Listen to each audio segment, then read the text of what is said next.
प्रारंभ किया। आज संस्कृत पुनः अपने गौरव की तरफ लौटे, ये मेरी शुभकामनाएं हैं। बहुत बहुत धन्यवाद, आपने मौका दिया। Thank you.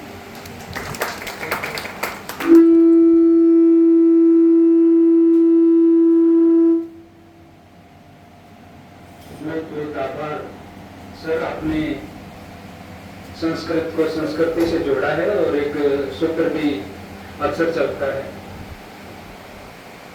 कि मनुष्य का जो मूल स्वभाव है उसे हम प्रकृति कहते हैं, और प्रकृति में यदि कोई विकार आ जाए तो उसे विकृति कहते हैं। प्रकृति की विकृति को ठीक करने का अगर कोई काम करता है तो वो करती है संस्कृति, और संस्कृति की अभिव्यक्ति साहित्य में होती है। और इस दृष्टि से देखा जाए तो जो संस्कृत साहित्य है वो बड़ा समृद्ध रहा है, उसकी गौरवशाली परंपरा है। और उसी परंपरा पर बात करने के लिए अभी हमारे सामने उपस्थित है प्रोफेसर सरोज आरिफ ने। स्वागत है।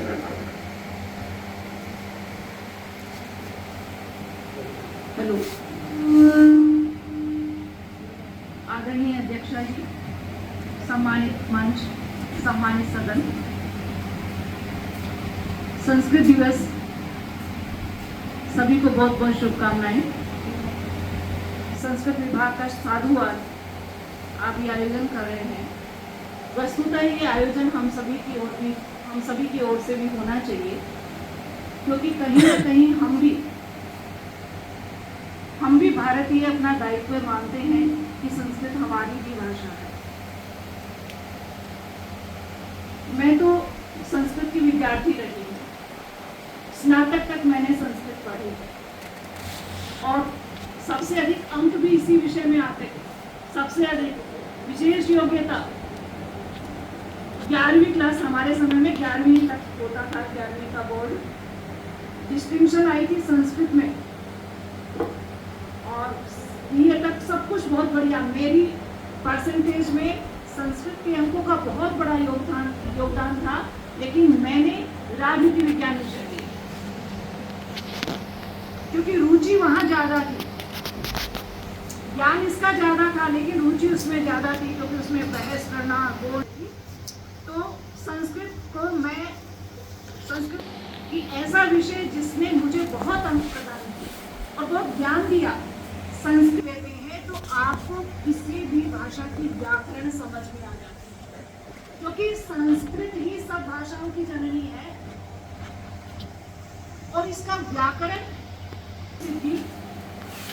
शब्द रूप, धातु रूप, ये सब इतने वैज्ञानिक तरीके से है कि आप सब कुछ वाक्य विन्यास करना सब कुछ सीख जाते हैं। संस्कृत आज तक जीवित क्यों है? क्योंकि इसका साहित्य बहुत समृद्ध है। और सब लोगों में क्यों नहीं ये लोकप्रिय है? क्योंकि इसका व्याकरण बहुत कठिन है। तो संस्कृत का व्याकरण इसको जीने नहीं देता, साहित्य इसको मरने नहीं देता। और दोनों में से कौन जीत रहा है? साहित्य जीत रहा है। संस्कृत साहित्य में इतनी सूक्तियां हैं, इतने सुभाषित है, इतने मंगलाचरण है, इतनी सारी बातें हैं ज्ञान की। ये भारतीय ज्ञान प्रणाली जो भी कुछ है वो संस्कृत की है, सारी कुछ। और कई श्लोक जो उस समय परीक्षा की दृष्टि से रटे थे, आज भी नहीं भूले, आज भी याद है वो श्लोक जो है। और जिसको आप सब बोलते हैं, अयम निजय परोवेति गणना लघु चेतसाम उदार चरितानाम तु वसुधैव कुटुम्बकम् निंदन्तु नीति निपुणा यदि वास्तुवन्तु लक्ष्मी समाविशतु गच्छतु वै यथेष्टम् अद्यैव वर्णवस्तु युगान्तरे वा न्यायात् पथ प्रविचलन्ति पदम न धीरा। अर्थात जो न्याय के पथ पर चलते हैं उनकी चाहे कोई निंदा करे या स्तुति करे, लक्ष्मी चाहे उनके पास आई, मतलब पैसा चाहे उनके पास हो या नहीं हो, वो चाहे आज मरने वाले हो चाहे युग के बाद मरने वाले हो, न्याय का पथ कभी नहीं छोड़ते। और कहा जाता है संस्कृत में, यदि यदि आचरति श्रेष्ठ है तत् तत् देवेत्तरो जनाय। जैसा जैसा आचरण श्रेष्ठ लोग करते हैं, समाज में बाकी लोग उनका अनुसरण करते हैं। तो ये सब बातें संस्कृत में मिलेगी आपको। इससे भी आगे बढ़ करके संस्कृत हमें बहुत सारी कलाओं के बारे में, बहुत सारे रत्नों के बारे में, बहुत सारी विद्याओं के बारे में बताती है। संस्कृत हमें बताता है कि किस तरह से आप वेद मंत्रों का जब जाप करते हैं तो किस तरह से ध्वनि उत्पन्न होती है। वो ध्वनि जो है किस तरह से प्रदूषण को खत्म करती है। ये मंदिरों की जो शिखर इतनी ऊंचाई पे जो बनाई बनाए जाते हैं यूं ही नहीं बनाए जाते। और जब उनमें मंत्रोच्चारण होता है तो एक विशेष ऊर्जा उत्पन्न होती है, वो नकारात्मकता को वहाँ खत्म करती है। तभी हम मंदिर जाते हैं तो वहाँ अच्छा लगता है, शांति अनुभव होती है।